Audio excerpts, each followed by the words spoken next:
13 ఏళ్ళ తర్వాత అంజలిని మళ్ళీ చూశాను. అంజలిని అలా చూస్తూనే ఉండాలనిపించింది. గుర్తుపట్టలేదా? గుర్తు కూడా లేనా?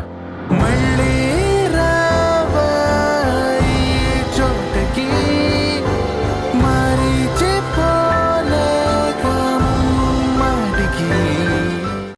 మళ్ళీ రావా సినిమా రిలీజ్ అయ్యి ఇవాళతో 8 ఇయర్స్ అవుతుందని మార్నింగ్ ట్విట్టర్ లో చూసినప్పుడు 2017 సంవత్సరంలో ఈ సినిమాని బ్యాక్ టు బ్యాక్ 2 డేస్ వరుసగా చూసిన ఆ డేస్ గుర్తొచ్చాయి. ఆ డేస్ గుర్తొచ్చి ఈ వీడియో చేస్తాను. కొన్ని సినిమాలు చూసినప్పుడు మన కళ్ళు మన మాట అసలు వినం. ఉదాహరణకి తెర మీద నుండి చూపు తిప్పుదామన్నా, ఆర్ మనం చూస్తుంది ఒక సినిమా, అదంతా నాటకం, మనం చూస్తున్నవన్నీ కల్పిత పాత్రలు, వీటిని చూసి మనం ఏడవకూడదు అన్నా కూడా మన మాట వినం, నమ్మం. ఇలాంటి సినిమాల్లో మళ్ళీ రావా కూడా ఒకటి. బాధ వచ్చినా సంతోషం వచ్చినా మన గుండె మొట్టమొదట చెప్పేది మన కళ్ళకే. ఈ సినిమా చూస్తున్నంతసేపు మన గుండెకి మన కళ్ళకి మధ్యలో ఒక నిరంతర సంభాషణ జరుగుతూనే ఉంటది. చూస్తున్నంతసేపు మన కళ్ళు తడిగానే ఉంటాయి. కొన్నిసార్లు నవ్వుతూ చెమర్చుతాయి, ఇంకొన్నిసార్లు బాధతో చెమర్చుతాయి. ప్రేమ ఎప్పుడు 2 అక్షరాలతోనే మొదలవుతుంది, కానీ చివరి వరకు 2 జీవితాలను రాస్తూనే ఉంటది. ఈ సినిమాలో ఈ విషయాన్ని చాలా విపులంగా చెప్పారు.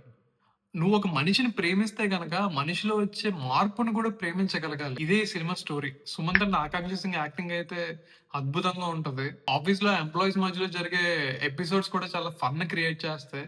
మ్యూజిక్ గానీ, స్టోరీ టెల్లింగ్ గానీ చాలా బాగుంటాయి. ముఖ్యంగా స్క్రీన్ ప్లే చాలా బాగుంటది. ఈ movie story actually 3 different time frames లో జరుగుతూ ఉంటది.